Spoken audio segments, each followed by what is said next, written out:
ಓಂ ನಮಃ ಶಿವಾಯ. ವೀಕ್ಷಕರೇ, ಇವತ್ತಿನ ವಿಷಯ ಪುಷ್ಯ ನಕ್ಷತ್ರ. ನೋಡಿ, ಪುಷ್ಯ ನಕ್ಷತ್ರ ಬಂದು ಶನಿಗ್ರಹದ ಒಡೆತನಕ್ಕೆ ಅನ್ವಯಿಸ್ತದೆ. ಶನಿಗ್ರಹಕ್ಕೂ 3 ನಕ್ಷತ್ರಗಳಿದ್ದಾವೆ. ಯಾವ್ಯಾವಂದ್ರೆ ಪುಷ್ಯ ನಕ್ಷತ್ರ, ಅನುರಾಧ ನಕ್ಷತ್ರ ಮತ್ತು ಉತ್ತರಾಭಾದ್ರ ನಕ್ಷತ್ರ ಇರ್ತವೆ. ನೋಡಿ, ಪುಷ್ಯ ನಕ್ಷತ್ರ ಕಟಕ ರಾಶಿಯಲ್ಲಿ ಬರ್ತದೆ. 4 ಪಾದಗಳು ಕೂಡ ಪುಷ್ಯ ನಕ್ಷತ್ರ ಕಟಕ ರಾಶಿಯಲ್ಲಿ ಬರ್ತದೆ. ಕಟಕ ರಾಶಿಗೆ ಅಧಿಪತಿ ಚಂದ್ರ ಇರ್ತಾನೆ. ಪುಷ್ಯ ನಕ್ಷತ್ರದ ಒಡೆತನ ಬಂದ್ಬಿಟ್ಟು ಶನಿಗ್ರಹದಾಗಿರುತ್ತೆ. ನೋಡಿ, 27 ನಕ್ಷತ್ರಗಳಲ್ಲಿ ಪುಷ್ಯ ನಕ್ಷತ್ರದಲ್ಲೇ ನೀವು ಯಾಕೆ ಹುಟ್ಟಿದ್ರಿ? ಈ ವಿಷಯವನ್ನು ನೋಡ್ಬೇಕಂದ್ರೆ ಹಿಂದಿನ ಜನ್ಮದ ಕರ್ಮವನ್ನು ಕೂಡ ನಕ್ಷತ್ರ ಸೂಚಿಸ್ತಾ ಇರ್ತದೆ. ಯಾರು ಪುಷ್ಯ ನಕ್ಷತ್ರದಲ್ಲಿ ಹುಟ್ಟಿದ್ದೀರೋ, ಹುಟ್ಟಿದಾಗ ಶನಿ ದಶೆ ಇರುತ್ತದೆ ನಿಮಗೆ. ಶನಿ ದಶೆ ಯಾವ್ಯಾವ ನಕ್ಷತ್ರದಲ್ಲಿ ಹುಟ್ಟಿರ್ತವೋ ಆ ನಕ್ಷತ್ರದ ಒಡೆತನದ ಏನು ಗ್ರಹ ಇರುತ್ತೆ ಆ ದಶೆ ಆರಂಭ ಆಗ್ತದೆ. ಶನಿ ದಶೆ ಇರ್ತದೆ ನೋಡಿ. ಇದು ಏನನ್ನು ಸೂಚಿಸ್ತದೆ ಕರ್ಮ ಅಂತ ಹೇಳಿದ್ರೆ, ಹಿಂದಿನ ಜನ್ಮದಲ್ಲಿ ನೀವು ಹಿರಿಯರಿಗೆ ಅನ್ಯಾಯ ಆಗಿದೆ ನಿಮ್ಮ ಕಡೆಯಿಂದ. ವೃದ್ಧರಾಗಿರ್ಬೋದು, ಅನಾಥರಾಗಿರ್ಬೋದು, ಅಥವಾ ವಿಶೇಷ ಚೇತನರು ಆಗಿರಬಹುದು. ಇವರಲ್ಲಿ ಯಾರಿಗೋ ನಿಮ್ಮಿಂದ ಮನಸ್ಸಿಗೆ ನೋವಾಗಿದೆ, ಅಥವಾ ಅವರಿಗೆ ಅನ್ಯಾಯ ಆಗಿದೆ, ಅಥವಾ ನೀವು ಅವ್ರನ್ನ ಸರಿಯಾಗಿ ನೋಡ್ಕೊಂಡಿಲ್ಲ, ನಡ್ಸ್ಕೊಂಡಿಲ್ಲ. ಇಷ್ಟನ್ನು ಸೂಚಿಸ್ತಾ ಇರ್ತದೆ. ಅಥವಾ ಕಾರ್ಮಿಕ ವರ್ಗವನ್ನ, ಏನು ಕೂಲಿ ಆಳುಗಳು ಅಂತ ಕರಿತೀವಿ, ಅದರಲ್ಲೂ ಏಜ್ ಆಗಿರ್ತಕ್ಕಂಥ ಆಳುಗಳನ್ನ ನೀವು ಚೆನ್ನಾಗಿ ನಡೆಸಿಕೊಂಡಿಲ್ಲ, ಅವರಿಗೆ ಮನಸ್ಸಿಗೆ ನೋವಾಗಿದೆ, ಅವರಿಗೆ ನಿಮ್ಮಿಂದ ತೊಂದರೆ ಆಗಿರಬಹುದು. ಅದನ್ನ ಈ ನಕ್ಷತ್ರ ಸೂಚಿಸ್ತಾ ಇರ್ತದೆ. ಹಾಗಾದ್ರೆ ಈ ಕರ್ಮವನ್ನ ಕಳೆದುಕೊಳ್ಳೋಕೆ ಏನು ಮಾಡಬೇಕು ನೋಡಿ. ಈ ಜನ್ಮದಲ್ಲಿ ಯಾರು ಬಡವರಿದ್ದಾರೆ, ವೃದ್ಧರು, ಹಿರಿಯ ನಾಗರಿಕರು, ಕೂಲಿ ಕಾರ್ಮಿಕರು, ಹಿರಿಯ ನಾಗರಿಕ ಆಗಿರಬೇಕು, ಕೂಲಿ ಕಾರ್ಮಿಕರು, ಬಡವರು, ಕಷ್ಟದಲ್ಲಿರುವವರು. ನೋಡಿ, ಕಷ್ಟದಲ್ಲಿವರಿಗೆ ಇನ್ನಷ್ಟು ಕಷ್ಟ ಕೊಟ್ಬಿಟ್ರೆ ಶನಿಗ್ರಹ ಯಾವತ್ತೂ ಒಳ್ಳೇದ್ ಮಾಡಲ್ಲ. ಶನಿಗ್ರಹ ಯಾವಾಗ್ಲೂ ನೋಡ್ಕೊಂತಾನೆ ಇರ್ತಾನೆ. ಅದರಲ್ಲೂ ಕೂಡ ನಿಮ್ಮ ನಕ್ಷತ್ರದ ಅಧಿಪತಿ ಬಂದ್ಬಿಟ್ಟೆ ಶನಿಗ್ರಹ ಆಗಿರುತ್ತೆ. ಪುಷ್ಯ ನಕ್ಷತ್ರದವರಿಗೆ ಹೇಳ್ತಾ ಇದ್ದೇನೆ.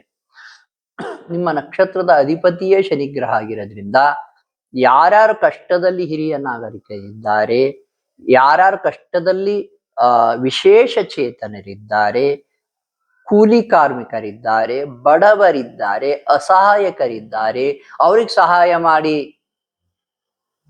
ಅವ್ರಿಗೆ ದಾನ ಧರ್ಮ ಮಾಡಿ. ಏನ್ 1000 ಲಕ್ಷನೇ ಕೊಡ್ಬೇಕಂತಿಲ್ಲ, ಹೊತ್ತಿನ ಊಟ ಕೊಟ್ರು ಒಳ್ಳೇದು.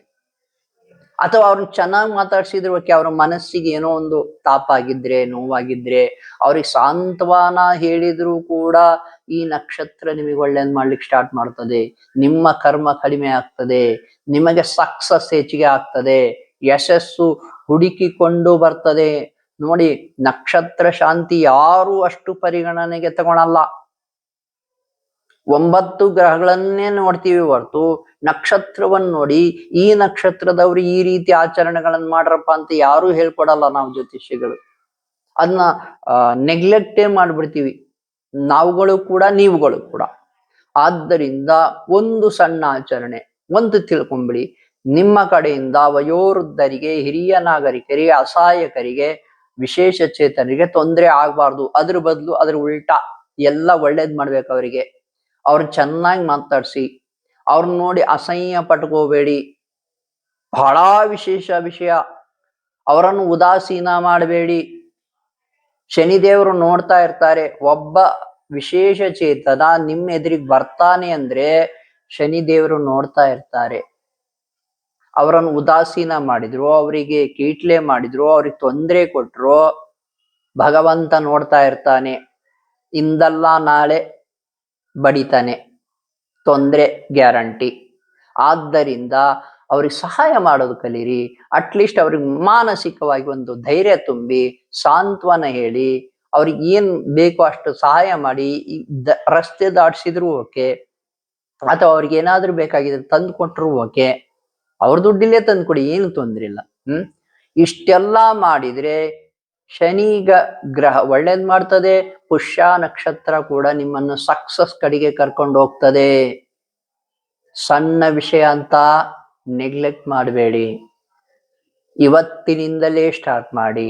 ಯಾರ್ಯಾರು ಪುಷ್ಯ ನಕ್ಷತ್ರದಲ್ಲಿ ಹುಟ್ಟಿದ್ದೀರಾ ನೋಡ್ಕೊಳ್ಳಿ. ಒಂದು ಖಾನ್ದಾನ್ನಲ್ಲಿ ನೋಡಿ ಯಾವ್ಯಾವ ನಕ್ಷತ್ರ ಇರುತ್ತೆ ನೋಡಿ, ತಂದೆ ತಾಯಿಯ ನಕ್ಷತ್ರವೋ ಅಥವಾ ಅಜ್ಜ ಅಜ್ಜಿಯ ನಕ್ಷತ್ರವೋ ನಾಲ್ಕನ್ನು ನೋಡ್ಕೊಳ್ಳಿ. ಮಕ್ಕಳು ಮೊಮ್ಮಕ್ಕಳು ಹುಟ್ಟುತ್ತಾರಲ್ಲ, ಹೆಚ್ಚು ಕಡಿಮೆ ಆ ನಕ್ಷತ್ರದಲ್ಲಿ ಹುಟ್ಟುವ ಸಾಧ್ಯತೆ ಇರ್ತದೆ, ಸಾಧ್ಯತೆ ಬಹಳ ಇರ್ತದೆ. ಆಯಾ ಕರ್ಮ ಆಯಾ ಮನೆತನಕ್ಕೆ ಹೊಂದ್ಕೊಂಡಿರುತ್ತೆ. ಅದನ್ನ ನೀವು ಸರಿ ಮಾಡ್ಕೋಬೇಕು. ಟೆಸ್ಟ್ ಮಾಡಿ ನೋಡ್ಕೊಳ್ಳಿ. ಅಥವಾ ಅದ್ರ ಹಿಂದಿನ ಅಥವಾ ಮುಂದಿನ ನಕ್ಷತ್ರದಲ್ಲಿ ಹುಟ್ಟಿರ್ತಾರೆ. ಪುಷ್ಯ ನಕ್ಷತ್ರ, ಅನುರಾಧ ನಕ್ಷತ್ರ, ಉತ್ತರಾಭಾದ್ರ ನಕ್ಷತ್ರ, 3 ನಕ್ಷತ್ರಗಳು ಕೂಡ ಶನಿಗ್ರಹದ ನಕ್ಷತ್ರಗಳೇ. ಮೂವರೂ ಕೂಡ ಈ ಒಂದು ಪರಿಹಾರವನ್ನ ಫಾಲೋ ಮಾಡಿ. ಎಲ್ಲರಿಗೂ ಒಳ್ಳೇದಾಗ್ತದೆ. ಮುಂದೆ ಯಶಸ್ಸು ಬರ್ತದೆ. ನಿಮ್ಮ ನಕ್ಷತ್ರ ಕೂಡ ನಿಮ್ಗೆ ಒಳ್ಳೇದ್ ಮಾಡ್ಲಿಕ್ಕೆ ಸ್ಟಾರ್ಟ್ ಮಾಡ್ತದೆ.